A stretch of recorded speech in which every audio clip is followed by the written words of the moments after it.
16:46 de la tarde, les acompañamos y también hoy, por cierto, nos han acompañado los alumnos del Colegio Maristas de Pamplona que han visitado las instalaciones de Navarra Televisión. Les hemos ido explicando cada uno de los apartados o secciones de nuestra casa, de la suya, de Navarra Televisión. Niños que se han visto de alguna manera sorprendidos por nuestros platós, este plató, Me importas tú, también el plató de informativos que ustedes están viendo ahora mismo en sus pantallas. Han podido comprobar la labor de nuestros grafistas, realizadores, técnicos, cámaras, redactores, periodistas. En general, nuestro compañero Enrique Berián ha ido explicando de alguna manera las rutinas diarias del trabajo en una cadena de televisión como es la nuestra. Agradecemos sin duda alguna al Colegio Maristas de Pamplona su presencia y su interés, sin duda, por el trabajo que desempeñamos aquí en Navarra Televisión. Bueno, pues muchísimas gracias a ese colegio por acompañarnos en esta mañana de lunes. Una mañana complicada en las carreteras, desde luego, debido a las circunstancias meteorológicas, la nieve que nos ha acompañado, muy especialmente en la zona de La Barranca, en la zona de Sacana, también aquí en Pamplona y su comarca, y bueno, en buena parte, ¿no?, de la comunidad foral, sobre todo en el norte. ¿Cómo conducir con nieve y cómo conducir bien en la ciudad y sobre todo cómo conducir de forma eficiente? Es la pregunta que lanzamos hoy al técnico Fermín Martínez, asistente técnico de Crana. ¿Qué tal, Fermín? Buenas tardes. Conducir con nieve se hace complicado, ¿no? Hay que tener en cuenta algunas recomendaciones, ¿no, Fermín? Sí, bueno, los especialistas en este tipo de conducción lo que recomiendan es extremar la suavidad, es decir, evitar no solo los acelerones en marchas cortas y las brusquedades con el volante, porque se pierde la tracción, aunque hay gente que lleva ruedas de nieve y el dibujo les permite evacuar más nieve. Lo normal es que sea más fácil que el coche pierda adherencia, con lo cual, bueno, lo que se recomienda es aumentar las distancias de seguridad, conducir de forma más suave y, como dicen los especialistas, llegar a las curvas con los deberes previamente hechos. Detenido, si es posible sin tocar incluso el freno, con el freno motor, y tratar de tener una conducción suave. Bueno, suavidad, poco acelerador, ¿verdad? Bajar de alguna manera el pie del acelerador con muchísima precaución para evitar accidentes. Sí, bueno, además hemos de pensar que el vehículo no se va a detener siempre ahí a donde nosotros queramos, ni nos va a responder igual, y que es fácil que perdamos un poco de control de tracción o de control de subvirajes, y entonces, bueno, esto solo se puede remediar pues tratando de llevar una conducción un poquito más delicada al conducir. Ahí estamos viendo una rueda de nieve con un dibujo especial. Bueno, permite, como veis, este es un vídeo grabado por Audi para la revista Autopista, pero un poco lo que enseña, pues bueno, es como dentro de un circuito con seguridad aprender a dirigir el coche. Una vez que se empieza a visionar la salida de la curva, hay que empezar a acelerar, pero durante la curva tratar de mantener una velocidad estable, y como indica aquí el instructor en este vídeo concretamente, lo que dice es, tenemos que anticipar lo que va a pasar, hay que empezar a ver la salida 4 o 5 segundos antes para que si nos pasa alguna reacción del coche, tenerla mentalmente prevista y saber cómo vamos a reaccionar. Es decir, implica concentrarse un poco más en la conducción y estar preparados para aquello que nos pueda pasar, que normalmente conducimos un poco de forma automática y estos días son más peligrosos. Pero bueno, estas recomendaciones también valdrían para muchos de los días en los que conducimos, que conducimos tal vez excesivamente relajados o con rutina, y la buena conducción implica prestar atención. Es decir, no abandonarse, no relajarse. Sí. El hecho de llevar las dos manos al volante pues es algo que suele ser un poco síntoma indicativo de cuánta atención le estamos prestando. Y si vamos con una mano y con la otra estamos poniendo la música o mirando otra cosa, pues quiere decir que vamos tal vez excesivamente relajados. Efectivamente, bueno, estamos viendo ahí una práctica de conducción con nieve. Sí, Nos preguntaban ahora, Fermín, a través de una llamada telefónica, si con ruedas de invierno, ruedas para nieve, podemos evitar las cadenas. Sí, bueno, quiero decir, puedes evitarlas desde el momento en el que tienes mejor adherencia. La Guardia Civil en algunos sitios directamente admite esas ruedas de nieve para subir a los sitios. Hay veces en los que si el piso está excesivamente helado obligan a poner cadenas, pero esto no se puede luchar contra las leyes físicas. Entonces, esto tiene un límite. Esto aumenta la adherencia, pero no quiere decir que lo convierta en una oruga. Entonces, bueno, hay que seguir utilizando el sentido común y no se puede luchar contra a la física, aunque uno tenga ruedas de nieve. Si lanzas tu coche a 100 por hora en una curva de 90 grados, lo más normal es que se te vaya por la tangente. Así es. Bueno, vamos a ver, conducción en la ciudad, conducción eficiente. Tenemos un vídeo muy breve, lo vamos comentando posteriormente, venga. ¿de acuerdo? Lo vemos. Si nosotros levantamos el pie, seremos capaces de incorporarnos sin tener que arrancar en primera, esa primera marcha que tanto nos consume.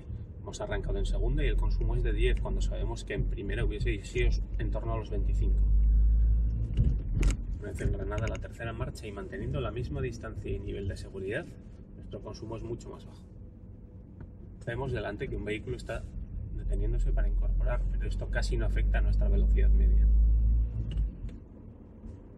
Seguimos, metemos tercera, aceleramos, pero vemos que al fondo el semáforo está en rojo. No tenemos más intención de acelerar porque sabemos que en breve nos detendremos. Levantamos ya el pie del acelerador y dejamos que nuestro vehículo vaya deteniéndose con la velocidad. Hasta que al bajar por debajo de 1000 revoluciones hacemos tercera, segunda, nos detendríamos completamente, pero nos permite incorporarnos nuevamente en segunda. Damos un poco de distancia de seguridad para que podamos seguir la marcha sin detenernos en segunda velocidad. Tercera, incorporamos y ahora nuestro nuevo vehículo de referencia es esa furgoneta blanca de delante. Estamos permanentemente atentos porque pueden salir peatones de los laterales o bicicletas entre los coches. Nuestra conducción, además de la distancia de seguridad, ha de contar con evitar posibles accidentes. Esto dará mayor seguridad a nuestro trayecto. Son esas algunas claves, vamos a tener en cuenta cómo arrancar el motor, cuándo cambiar de marcha. Fermín. Bueno, voy a marcar primero, esto es una campaña que ha organizado el Departamento de Industria de Gobierno de Navarra para promover y divulgar estas técnicas de conducción a través de estos mini vídeos. Esto es un ejemplo de un mini vídeo. Este vídeo ha sido grabado en Marcelo Zelaieta, en Pamplona. Sí. Nosotros un poco lo que detectamos es que había precisamente un agujero sin cubrir en la mayor parte de los vídeos que existían en los programas formativos, que era precisamente dime cómo conduzco en la ciudad, que es donde al final el 70 o el 80% del tiempo estamos conduciendo la mayor parte de los ciudadanos. Claro. Entonces, bueno, lo que hicimos fue hacer unas pequeñas grabaciones y un poco de demostración práctica como en esta, es decir, conducido dentro de la ciudad, Marcelo Zelaieta, cambiamos de un vehículo de referencia a otro. En este vídeo se puede ver cómo aumentamos la distancia de seguridad respecto a los vehículos que nos preceden para tratar de mantener una velocidad homogénea, para que cuando él frene o levante el pie, yo solo con levantar el pie del acelerador con una marcha engranada pierda un poco de velocidad, pero no me tenga que frenar demasiado para luego tener que volver a acelerar demasiado. Hay un momento en el que se ve como en ese semáforo nos hubiésemos tenido que detener y meter primera, pero como hemos dejado un poco más de distancia de seguridad nos hemos podido reincorporar en segunda. Cada vez que evitamos un cambio de marchas estamos evitando ese motor que se mueve en vacío. Cada vez que embrago el vehículo no está utilizando esa energía consumida en mover ruedas. Entonces, bueno, son pequeñas pautas, pero formas de verlo, pues como veis ahí, yo dejo que se distancie un poco ese vehículo. Lo normal, yo podría acelerar más con la potencia del vehículo y seguirle de cerca, pero aumentando la distancia de seguridad consigo tener un mayor campo de visión, si no solo vería la parte trasera del vehículo que me precede. Claro, ¿cuándo se consume más y menos, ¿no? ¿Acelerando mucho se consume siempre más o normalmente no? Una vez que uno sobrepasa el 50-70% del pedal del recorrido, del pedal del acelerador, el consumo se dispara, no es lineal, se incrementa progresivamente. En este sentido, el coche es como si fuese un caballo que llevase orejeras y fuese un caballo ciego. No es capaz de distinguir cuando yo tengo un apuro de verdad a uno que no. Entonces, si yo piso el pedal del acelerador a tope, entiende que tengo una emergencia. ¿Qué va a hacer? Suministrarme todo el combustible posible. Muchas veces veremos que hay algunos vehículos que echan una especie de tubo, un montón de humo negro, que es combustible que no se ha consumido, los inyectores pueden estar sucios, pero normalmente se ha debido a un zapatazo que le ha dado al acelerador, ha entrado mucho combustible y no ha sido capaz el motor de quemarlo. Claro. Entonces, ¿y frenar, por ejemplo, de forma repentina, sin cambiar de marcha? El frenar se supone que uno frena cuando es necesario, entonces en pro de la seguridad todo será bueno, pero los frenazos también se pueden, entre comillas, minimizar. ¿Por qué? Porque si yo tengo una conducción previsora, anticipativa, soy capaz de mirar lo que está pasando a mi alrededor, veré que el vehículo que va delante del que me precede ha tocado el freno. Entonces yo ya sé que el siguiente va a frenar inmediatamente, es algo casi previsible, con lo cual si presto un poco de atención levantaré el pie y veré que, bueno, que el otro frena y se reincorpora. Será la manera de evitar que un frenazo se convierta en una nueva aceleración.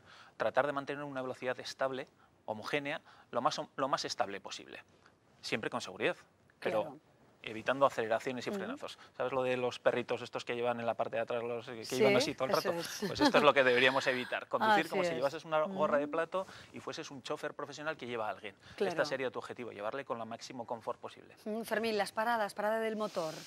Bueno, ¿Cuándo?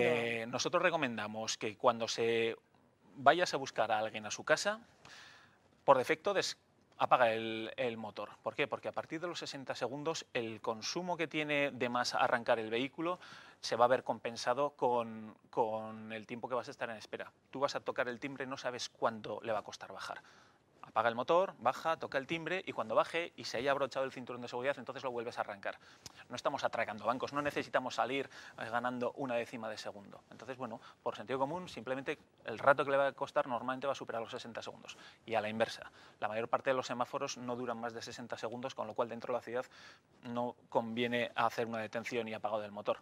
Sí que hay vehículos, pues como los vehículos híbridos o vehículos que tienen sistema Start-Stop, que bueno, desconectan automáticamente el motor porque tienen un sistema de arranque diferente para ahorrar combustible también. Conducción eficiente hoy de la mano de Crana y su asistente técnico en esta materia. Fermín Martínez, gracias. Gracias a ti. Nos vendrá muy bien, desde luego, Vale. teniendo en cuenta el tiempo y muy especialmente a los conductores que estén circulando estos días por la Sacana, que ha amanecido con nieve. Hasta allí nos hemos desplazado, vean.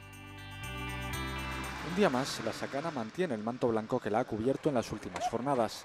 Y un día más, la pala ha sido una compañera más con la que contar para poder hacer una vida más o menos normal. Parecida a la otra vez, pero bien, se quita fácil. En la Sacana, la nevada ha sido copiosa como en otras localidades de Navarra.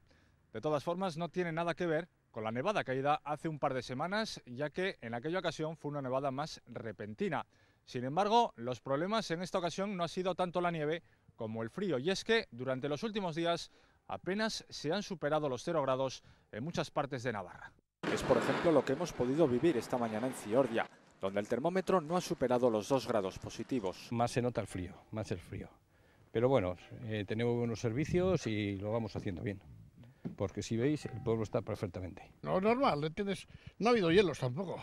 Pese a ello, todos coinciden en que lo que se vive estos días es propio de la época del año en la que nos encontramos. Ya estamos enseñados, llevamos mucho tiempo aquí ya también, ya llevamos algunos años con nieve y eso ya. Eso es, mejor es que haga ahora no luego. La previsión del tiempo para mañana sigue manteniendo los avisos por nieve y bajas temperaturas. El termómetro en la Sacana no comenzará a subir hasta el sábado.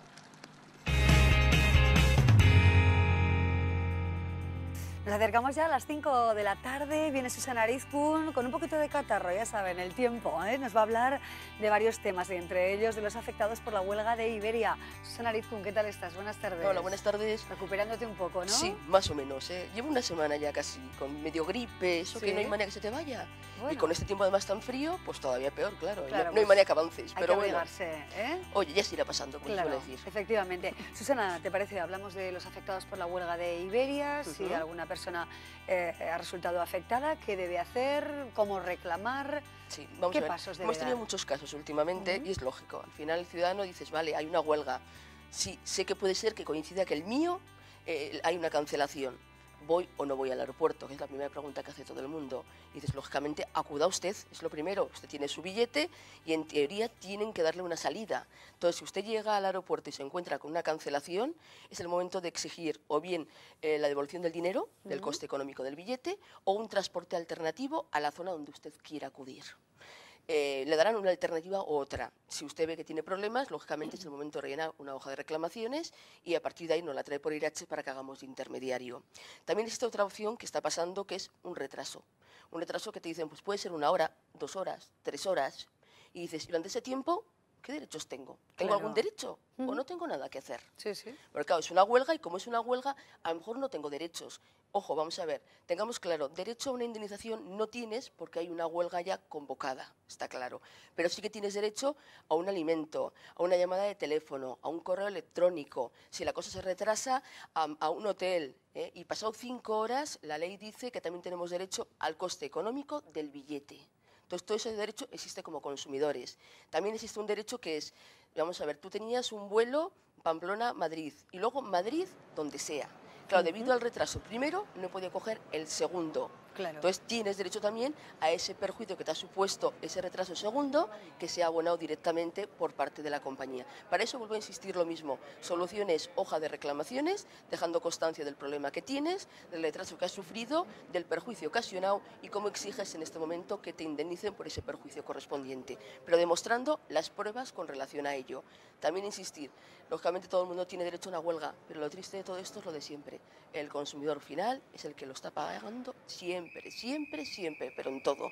Entonces, bueno, que sepamos que estos son los derechos que existen como consumidores y que podemos protestar y, lógicamente, reclamar nuestros derechos. Cancelación, vuelvo a repetir, tienes derecho al coste económico del billete o al traslado a un transporte aéreo o transporte de otro tipo lo más rápido posible a la zona de destino. Y los retrasos tienes derecho por lo menos a unos alimentos, unas llamadas de teléfono, un correo electrónico, etcétera. ¿Qué menos? Bueno, huelga de Iberia, desde luego, con todo el perjuicio que ocasiona, afectados por Orizonia, ¿verdad? Así es, esa es otra. Esa es otra también que ha habido, terrible. Desde luego. Estamos teniendo muchos casos, se leyó en prensa, además salió el miércoles, que había un concurso de acreedores ya de esta mayorista, de Orizonia.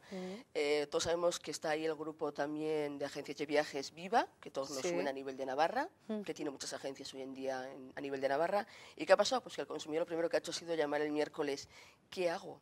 Yo he contratado ya los billetes. Tenemos casos de personas, viajes de novios a la Ribera Maya, que lo habían contratado ya con tiempo, cruceros al Mediterráneo, ciudadanos que también se iban a la zona de Italia, algunas personas que han contratado ya directamente ellos por su cuenta, por internet, esa compra de esos viajes a México y de repente se encuentran ahora que les dicen pues que nada de nada, que todo el dinero que han pagado por adelantado, hablas de gente de 1.000 euros, 2.000, 3.000 euros, que pueden perderlos. Y me dirás, ¿y qué derechos tiene el consumidor? ¿No? Efectivamente, ¿qué derechos tienen los afectados? Sí, tienen unos derechos, eso está claro. Yo lo tendría muy claro y lo lucharía. Lo primero que tienen que hacer es, donde lo hayan contratado, vayan a hablar con ellos. Si es su agencia de viajes, y pregúntele exactamente el paquete que usted contrató, ¿quién es la mayorista? Porque puede ser que le den la posibilidad en este momento de ese paquete cambiarlo a otra mayorista que tenga solvencia y se quite el problema. Claro, y ya no perderíamos dinero ni condiciones. Y seguirían con el viaje, etcétera. Que le dicen, no se puede hacer el cambio. Bueno, pues entonces en ese momento rellene la hoja de reclamaciones, dejando constancia cómo se encuentra en esta situación y cómo va a exigir la indemnización que le corresponda por el perjuicio.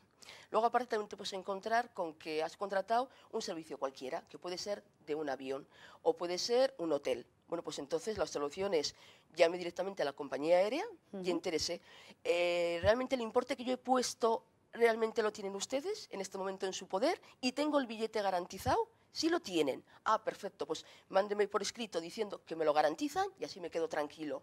Y el hotel, exactamente lo mismo. ¿Tenemos llamada de teléfono? ¿Tenemos llamada, así ¿no? es, tenemos Pues una llamada, Pilar, Susana, exactamente, que nos avisaban ahora mismo nuestras compañeras desde realización. Roberto, que nos llama desde Burlada. Roberto, ¿qué tal? Buenas tardes. Hola, buenas tardes. Gracias por acompañarnos, Roberto. Cuéntanos. Vale, os comento. A ver, soy vecino de Burlada y soy uno de los afectados por el corte telefónico que tuvo lugar el martes pasado, el día, creo que era el día 5 de febrero en Burlada. Sí. Entonces, bueno, era para comentar sin más que contacté con la compañía telefónica y no recibí ningún tipo de solución. Entonces, que gracias a la mediación de la Asociación de Consumidores IH, pues bueno, pues me han restituido el servicio de la línea, creo que fue el día 8 de febrero, viernes. Nada, transcurridos únicamente 3 días desde que sufrimos la avería. Entonces, bueno, pues era únicamente para agradecerlo, sin más. Ajá, pues muchísimas gracias, Roberto, desde luego, por llamarnos, tomarte la molestia y agradecer a Susana Arizcún y a los trabajadores de la Asociación de Consumidores, ¿verdad, Susana? Pues esas palabras, ¿no? Muchísimas gracias, Roberto, Susana. Pues venga, se agradece esas cosas cuando ves que, bueno, pues el ciudadano agradece un apoyo que ha habido por parte de IRH. Si te parece, contamos un poquito el caso. Una avería masiva, así lo comunicaron, ¿verdad? Como más o menos la mitad de Burlada, me comentaron que era. Sí. Afectados el día 5 de febrero, se encontraron sin línea de teléfono de repente, línea de teléfono, línea de DSL, el problema relacionado con los comercios, etcétera. Por lo que se ve, se vieron mover ellos por su cuenta. Sí que el día 7 a nosotros nos lo comunicaron que era un día jueves, diciendo estamos en esta situación, tenemos un montón de socios de IRH de la zona de Burlada y nos movimos directamente a Movistar, que es la compañía de teléfono. Mandamos un correo electrónico, lo hice yo directamente, hablé con ellos y al día siguiente me comunicaron que para las 4 de la tarde los vecinos de Burlada ya tenían su línea de teléfono en funcionamiento, que había un problema relacionado con un cableado, una avería de un cableado importante de lo que era la zona de de Burlada y que debido a la época meteorológica tan mala, tan adversa, pues justamente había coincidido con lo que eran las nieves que había habido esa semana, pues que no habían podido arreglarlo y que por eso se había retrasado un poquito, pero que, bueno, que realmente de un día para otro, desde el jueves al viernes, realmente conseguimos que a los vecinos de Burlada tuviesen otra vez su línea de teléfono con todo lo que supone. Claro, los afectados pueden hacer algo, deben hacer alguna llamada a Movistar, quejarse, reclamar algo de dinero, ¿se puede hacer algo así? Yo creo que, vamos a ver, nosotros le mandamos un correo diciendo, sabemos que automático suele ser lo normal el que le descontéis al ciudadano en la próxima factura la parte de los días que no han podido utilizar el teléfono ni la línea DSL. Y no me han comunicado con Reño diciendo que sí, pero estoy seguro que viendo cómo funciona en este momento Movistar, y esa es la realidad, de un día para otro darnos una contestación favorable y solucionar el problema, me parece genial, es una manera de solucionar el problema rápido y urgente, y yo espero que en este momento nos encontremos con la factura siguiente del ciudadano de Burlada, que le hayan descontado estos 4 días. Que vemos que realmente no se le descuenta, lógicamente como Irache lo reclamaremos porque el consumidor tiene derecho a ello. Y será una más de las reclamaciones a las que se suman las más de 42.000 que se abordaron en 2012 en Irache. Casi nada, Susana. 42.170. Me dirás, muchas, poco regular. Yo creo que son muchas. El avance va a más. Me dices, ¿cuál es el motivo? Está clarísimo. Esta época de crisis se está notando. Se está notando que el ciudadano necesita apoyo, necesita a alguien que le ayude, que le respalde, que sea libre, que sea independiente. Y ese es Irache. Irache, aparte de lo que es un asesoramiento, de lo que es una reclamación formal o una consulta, nos dedicamos también a poner denuncias. ¿Qué quiere decir? Si el tema no se arregla vía diálogo, existe Dirección General de Seguros para poner la denuncia. Existe Aviación Civil para poner la denuncia. El Banco de España para poner denuncia. Las denuncias, para que el ciudadano conozca, puedes conseguir que una sanción a la empresa. Pero también viene la siguiente, que el ciudadano dice, ¿y mi problema? Tu problema, si vía diálogo no hemos llegado a un arreglo, existe la demanda judicial. En este momento, Irache, estamos llevando ya, en este caso, concretamente 30 demandas judiciales, últimamente, en estos días. ¿Para qué? Relacionadas con tema de plusvalías, relacionadas con tema de suelo, relacionadas con tema de swaps, de preferentes. O sea, nos estamos moviendo ya vía juzgado adelante porque el ciudadano lo está solicitando. Entonces, es una labor, yo creo, importante que se está haciendo y que estamos viendo que está avanzando mucho y que el ciudadano realmente lo está pidiendo. Desde luego, es una labor pedagógica que ya se lleva haciendo desde hace muchos años y de convencimiento, ¿no?, del consumidor que tiene o tenemos unos derechos. Susana Arizcún, supongo que te gusta leer, ¿verdad? Me encanta. Te encanta. ¿Qué libro tienes ahora mismo sobre la mesilla? Pues me estás pillando. Varios, porque ¿no? Tengo varios por ahí, pero tengo muy mala memoria de acordarme de los títulos. ¿Te proponemos uno, Susana? Dime cuál. Intemperie, de Jesús Carrasco. Ah, me apunto. ¿De acuerdo? Sí, sí. Bueno, es una historia muy peculiar de este autor extremeño. Estuvo el viernes aquí en Pamplona con nuestra compañera Carolina Calvo. El pasado 17 de enero se publicó en nuestro país la primera novela de Jesús Carrasco, titulada Intemperie. El autor prácticamente ya sabía que iba a ser un éxito en nuestro país porque antes de ser publicada en España ya había sido vendida en 13 países, desde Alemania hasta Reino Unido, pasando por Holanda o Israel. Hoy tenemos la suerte, el inmenso placer de pasar un ratito con Jesús Carrasco. Buenas tardes, Jesús. Muchísimas gracias por habernos hecho un huequito en tu apretada agenda, a tu paso por Pamplona. Jesús, cuéntanos, eres publicista y también te dedicas a la literatura. ¿Cómo se compagina todo esto?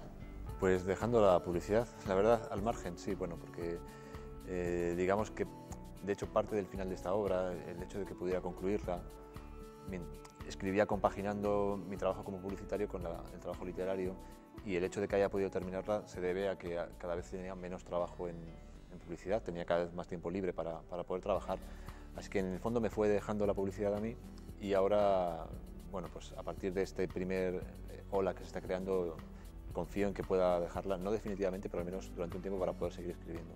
¿Cuándo comenzó tu romance con la literatura? De niño, con las primeras lecturas. Nunca fui, o sea, no fui un lector muy prematuro, de estos que leen la Ilíada con 9 años, ¿no? Mi comienzo fue mucho más prosaico, con Asterix y ese tipo de cosas, y ahí empecé a ver que había algo en la ficción literaria que era emocionante y bello. Y luego, ya a los 20 años quizás, empecé a escribir mis primeras cosas, y a medida que maduraba como lector, pues también iba madurando, digamos, mi intención literaria, y empecé a escribir ya con un interés literario. De eso hace ya 20 años, ¿no? Y lo último que ha sucedido es este Intemperie que nos convoca hoy. Todo un fenómeno, Jesús. Me gustaría decir que enviaste el libro, un texto del libro sin recomendación editorial y arrasó. Sí, ahí hay un elemento clave, que es la participación de la que ahora es mi editora, Elena Ramírez, en Sex Barral. Yo efectivamente envié un manuscrito de una manera, digamos, muy natural a las editoriales, con una pequeña estrategia, ¿no? Pues hice una carta presentando, resumiendo, facilitando un poco la lectura del libro, del manuscrito en ese caso. Y cuando Elena Ramírez lo recibió, la directora editorial de Sex Barral, pues se entusiasmó con el libro y digamos que su energía y su brío es contagioso, entonces lo envió rápidamente a colegas extranjeros, europeos, y sorprendentemente la respuesta fue muy buena desde el principio. Tan buena que se han vendido los derechos en 13 países diferentes. Sí, a día de hoy son 13 países los que van a traducir el texto. Algunos ya están en la calle, como Holanda, que salió ya la semana pasada, Alemania sale esta semana, en estos días, y en verano pues ya saldrá Italia, y bueno, a lo largo del año, de este y del próximo año, irán apareciendo los textos en los diferentes... Todo un éxito, Jesús, al modo de ver de los que estamos en la calle, los que podemos leer información sobre ti, sobre este libro. ¿Tú cómo lo sientes? Lo siento, pues casi soy el primer sorprendido, ¿no? O el mayor de los sorprendidos, porque lo vivo por dentro y sé lo que he vivido antes, ¿no? A veces también abrumado, porque son demasiadas cosas intensas, demasiadas personas interesantes que conoces en muy poco tiempo, y en ocasiones también con distancia, porque no quiero que me sepulte, digamos, ¿no? todo este acontecimiento. Yo no olvido que mi vocación es la de escribir y quiero volver a ello en cuanto pueda, en cualquier momento. Así que digamos que esas serían las tres formas de verlo. Desde que se publicara el 17 de enero, ¿cómo está yendo? Pues también, sorprendentemente, porque todo en este libro parece dado a la sorpresa, sorprendentemente muy bien. Ha entrado en las listas, ¿no? de algunos periódicos, de los más vendidos, ¿no? Lo cual en términos absolutos no significa nada, porque en fin, son cosas que se hacen semanalmente, pero el simple hecho ya de estar ahí me parece, para un texto literario que no aspiraba, ¿no? a grandes cosas, ¿no? Porque simplemente con el hecho de ser publicado ya me parecía un éxito. Bueno, pues me parece el requete éxito, es una cosa alucinante para mí. ¿Y qué nos podemos encontrar entre las páginas de Intemperie? Pues yo diría que encontraremos una historia intensa, una narración intensa de cosas que son en realidad muy sencillas, ¿no? Que tienen que ver con la condición humana, y además hay personajes, no digo que para todos los gustos, pero hay un niño, hay un hombre también mayor, un cabrero, digamos, sabio, que está de vuelta, digamos, al final de sus días, y otros personajes. Yo creo que podremos encontrar una historia que es nítidamente humana, que tiene que ver con lo humano, con la crueldad, que tiene que ver con la bondad, en fin, con los valores más nítidamente humanos, y contado de una manera que he intentado que fuera intensa. Versa este libro sobre la decisión, ¿no? De tener que elegir entre salir de la oscuridad o quedarse en ella. Sí, esa es una de las facetas, digamos, que trata. El libro narra la historia o los días, muy pocos días en la vida de muy pocos personajes, son tres fundamentalmente.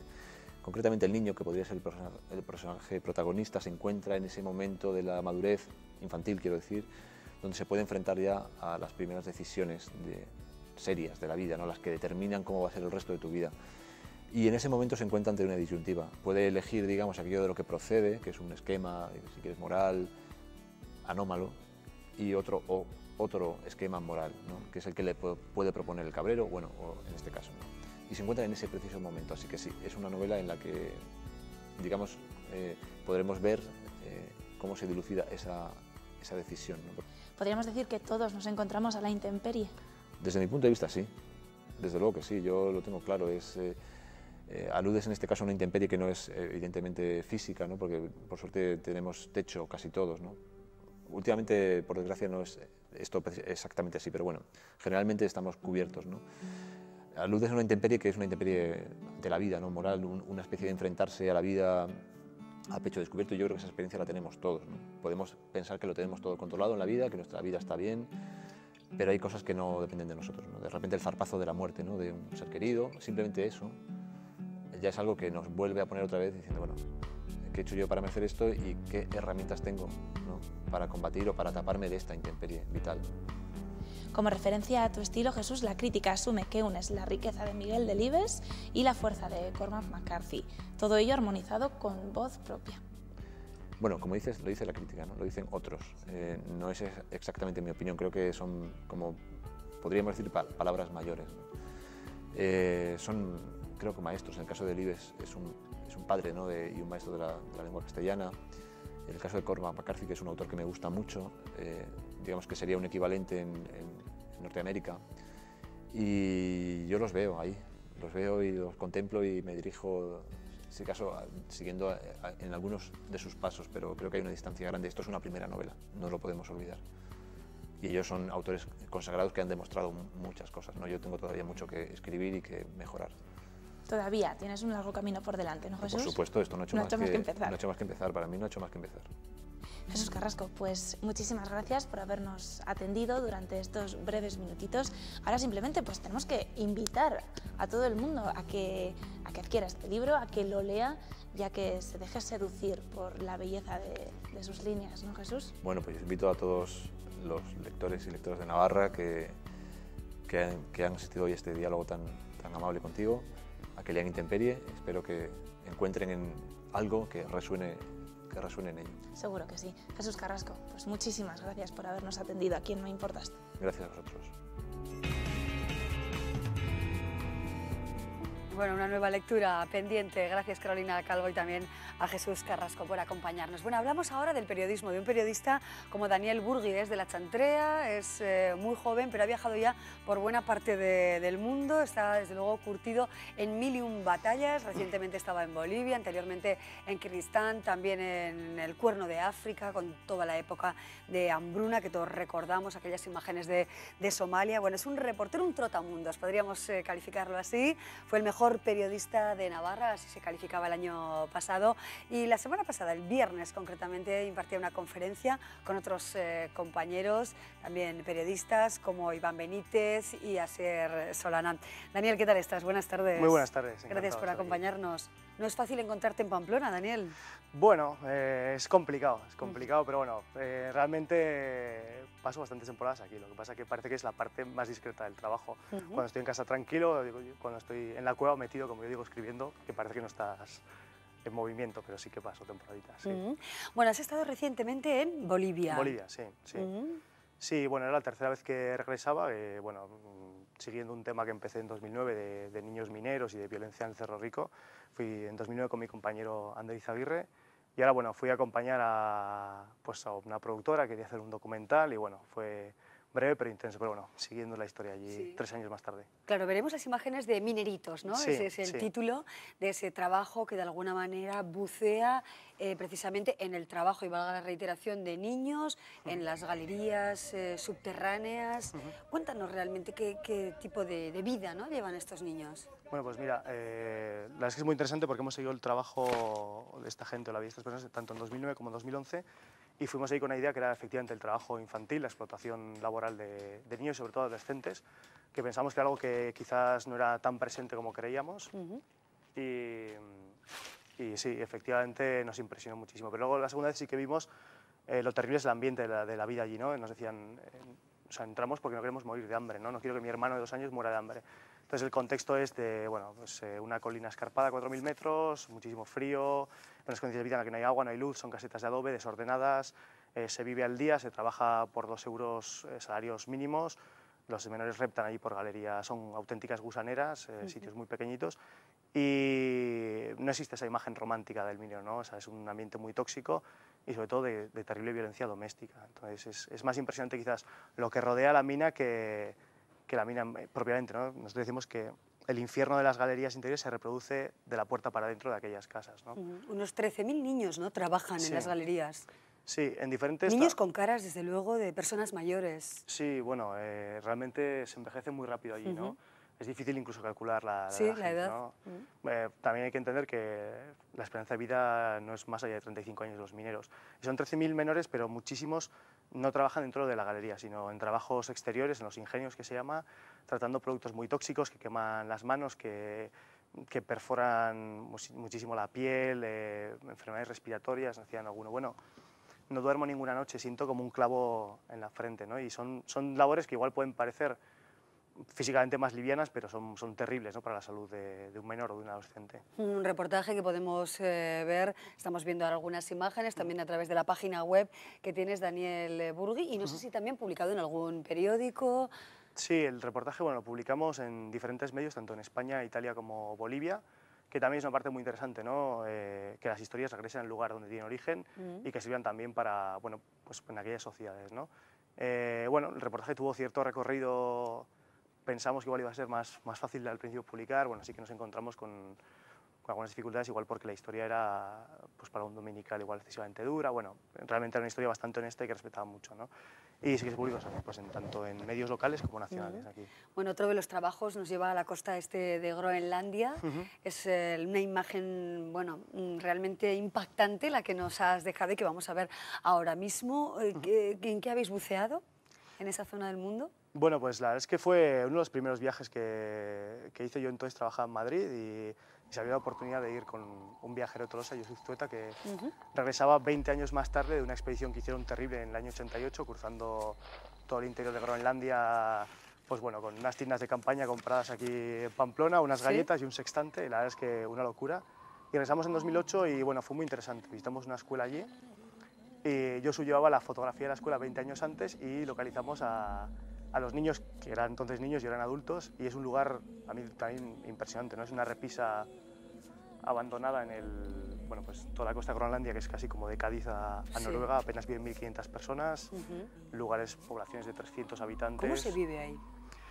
Pues se vive, son de estos sitios complicados, es decir, la mayoría tienen subsidios del gobierno danés y una vez más nos encontramos pues, con muchísimo violencia doméstica y son lugares, tanto el Cerro Rico como Groenlandia, de terrible aislamiento, entonces los hogares son muy complicados, ¿no? La mayoría de la gente en Groenlandia, por ejemplo, la imagen del esquimal pescando peces y cazando focas está relacionada también con muchísimo alcoholismo, Entonces, joder, se rompe un poco la sensación idílica de estos lugares. De belleza, ¿no? O sea, el paisaje es absolutamente aterrador, es bello, pero te rompe todos los esquemas, ¿no? Y eso condiciona una dureza de vida tremenda. Bueno, también has estado en Kirguistán y bueno, he destacado un dato que me ha llamado la atención porque una de cada 3 mujeres contrajo allí matrimonio mediante rapto. Sí, sí. Bueno, es una tradición aparentemente que obviamente pues una vez más esconde pues, un atentado contra la libertad de las personas, ¿no? Sí que es verdad que Kirguistán es el país más moderno de Asia Central, es una zona en la que hay pues, tremendas dictaduras alrededor, es un lugar muy hermético, bueno, pues son ex-repúblicas soviéticas, y Kirguistán, a pesar de esa modernidad, conserva este tipo de hábitos sociales, que bueno, pues hay un montón de activistas, muchísima gente combatiéndolo, pero es un tema, sí, bastante impresionante. Bueno, ¿y cuál es tu próximo reto, Daniel? Bueno, pues de momento estar tranquilo, dedicarme, como digo, parece que si no estás en movimiento no estás haciendo nada, pero realmente hay muchas temporadas de barbecho, hay muchas temporadas de escribir, me gusta estar tranquilo por casa, y ahora, bueno, me dedicar unos meses a la docencia, a dar clases y talleres. Y bueno, es una parte ¿Fuera de también... España? Sí, sí, sí. Sí, iré para Sudamérica mañana y bueno, eso, dedicarme también a una parte que complementa muy bien un poco la actividad de salir con las botas y la libertad, pero también estar tranquilo. Claro. Daniel, ¿cómo se hace posible todos estos viajes a lo largo de estos años? Uno se pregunta, bueno, pues Daniel Burgui tiene una economía muy saneada y se lo puede permitir, ¿o cómo se lo permite realmente? Bueno, pues sería fantástico que tuviese una economía muy saneada. No, pero siendo periodista lo dudo bastante, ¿verdad? No, ya podemos excesivamente saneada al menos. No, es un agujero importante, pero bueno, decía el otro día en la charla, ¿no? Para mí todo este tipo de historias, es decir, es una parte pequeña de lo que hago o de las cosas que hago para ganarme la vida, ¿no? Un amigo también decía, bueno, el periodismo da para comer, lo que no da es para cenar, ¿no? Entonces, un poco en eso estamos. Y bueno, para mí son un tipo de historias que llenan mi vida muchísimo, ¿no? Me aportan, bueno, pues a veces digo, ¿no? Estar en contacto con estas personas, con los niños de Bolivia o con las mujeres en Kirguistán. Es gente que en un momento dado nos ha abierto el corazón y ha aportado algo en mi vida que está muy bien. Y eso, la mayoría de las veces, es una ruina económica, es decir, es muy complicado el coste que tiene un reportaje de ese tipo, viene como está el mercado editorial y sacar una rentabilidad, ¿no? Entonces, bueno, es sostenible haciendo otro tipo de cosas, otro tipo de trabajos más aburridos, es decir, también yo creo que a nadie le pagan por pasárselo bien o eso es muy difícil, entonces hay que saber completar, ¿no? Y hay que saber que muchas veces es un acto de renuncia, de vivir todo lo contrario, no una economía saneada, sino vivir mucho más austeramente y con muchísima más humildad. Dar prioridad a unas cosas frente a otras. Sí, obviamente. Yo entiendo que es bueno, pues como la gente que hace expediciones a alta montaña o tiene una actividad que es profesional y es una actividad deportiva de élite, pero no es muy sostenible económicamente. Con inglés es con el que te manejas, con el idioma que te manejas, el castellano Sí. y algo de ruso, ¿no? Sí. Y bueno, y chapurrear, intentar, pues también intenté aprender francés, es decir, sobre todo castellano e inglés, y siempre pues llevas traductor, es decir, hay temas que es necesario una delicadeza, es decir, en contacto con las personas que estás tratando el reportaje, hay que hilar muy fino, entonces ahí sí que necesitas traductor, pero también es fundamental por lo menos cambiar 2 o 3 palabritas en la lengua local, un gracias, no sé, creo que enseguida facilita mucho las cosas, así que sí que hay que ponerse las pilas con el idioma. Daniel Burgui, muchísimas gracias por acompañarnos, por hacernos un hueco, buen viaje a Sudamérica, que te vaya muy bien y nos volveremos a ver. San Fermín es más o menos. Por supuesto, sí. Muy bien, gracias Daniel, hasta Muchísimas pronto, gracias. un placer, de verdad. Nosotros seguimos adelante, vamos a conocer qué está pasando ahora mismo en Navarra, nos lo cuenta Ricardo Beitia, buenas tardes. ¿Qué tal, Amaya? Muy buenas tardes. Fíjate, las imágenes que hemos recogido hoy en Bardenas son aviones de combate que han comenzado ya sus prácticas militares. Es la denominada Operación Tormenta. Lo que ves ha sido grabado, como decimos, esta misma mañana. A partir del miércoles llega el fuego real. Imagen a la que están acostumbrados en localidades riberas. El cielo vuelve a rugir en Bardenas con los motores de estos cazas de combate. El miércoles y jueves, como decimos, sonará el estallido del armamento que utilicen esos aviones. En la ribera han visto nevar, aunque tímidamente, no ha cuajado. En el resto de Navarra, sin embargo, el blanco es el denominador común desde el fin de semana. La comunidad foral tirita de frío. Estas imágenes son de Ciordia, en Sacana, donde de nuevo han vuelto a tener que coger palas y tractores para eliminar la nieve que hacía complicada la vida en algunas de esas localidades, no así en Pamplona, donde el ocio ha sido lo que más ha animado a los vecinos de la capital navarra a echarse a la calle.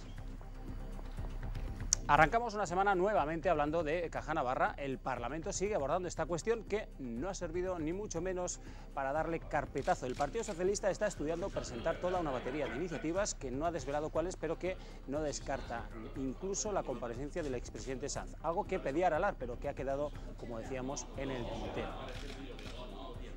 Y hoy se ha inaugurado la nueva estación intermodal de Noain, a pesar de que estaba operativa desde el pasado mes de octubre. Transporte por tren que nos une directamente con Barcelona, un centro logístico de mercancías por carretera y ferrocarril. En la actualidad se carga un tren a la semana. En varios meses espera que esa cifra se eleve a 3, con capacidad de esos trenes para llevar hasta 70 contenedores. Luis Bárcenas, el ex tesorero del Partido Popular, en la Audiencia Nacional con una carpeta de documentación bajo el brazo y con ganas de declarar, según ha manifestado, a la salida de su casa. Tiene que explicar el origen de los 22 millones de euros que llegó a acumular en una cuenta en Suiza y las operaciones que supuestamente realizó después para ocultar su patrimonio. Un dato, el número de trasplantes realizados en Navarra en 2012 ha sido de 54, 32 de ellos renales, 17 de hígado y 5 de corazón. Estas cifras se han producido hoy, cuando sabemos también que hay cada vez menos donantes de órganos. Salud pone en marcha para ello nuevos protocolos con el fin de captar gente. Y Osasuna, que visita esta noche el Ciutat de Valencia para medirse al primer rival al que vencieron, por cierto, esta temporada, el Levante. Los rojillos esperan un partido muy diferente al de la primera vuelta, en donde se impusieron por un claro 4-0. Ahora Osasuna juega a domicilio y su asignatura pendiente es, por tanto, sacar algo de beneficio lejos del Reino de Navarra. Y estas son imágenes de la edición de los Oscars de este año, donde se ha roto una tendencia de ediciones anteriores, ya que se han quedado muy repartidas las estatuillas, con anécdota incluida como la que acabas de ver, donde la mejor actriz del momento pues se caía por las escaleras cuando iba a recoger la suya. En cualquier caso, las cintas presentadas Argo y La vida de Pi son las que mayor número de estatuillas recibieron, con 3 y 4 respectivamente. Pues nada más, Amaya, así ponemos punto final a este resumen, que no a la información que llega a las 8:30, ya lo sabes, con Lucía Riaño, y a las 11, resumida, con Bea Villafranca. Que pases una muy feliz tarde. Muy bien, Ricardo, muchísimas gracias. Atentos, por supuesto, a todo lo que sucede a lo largo de esta tarde, en ese resumen, en nuestra segunda edición informativa y en esta tercera edición de informativos también, con nuestras compañeras Lucía y Vera Villafranca.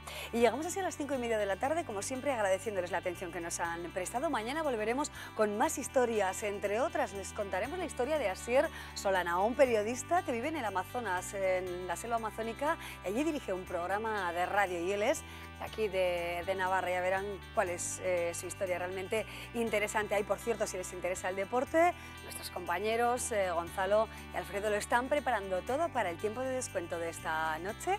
Nosotros no tenemos tiempo para más, solo para agradecerles de nuevo su presencia. Adiós.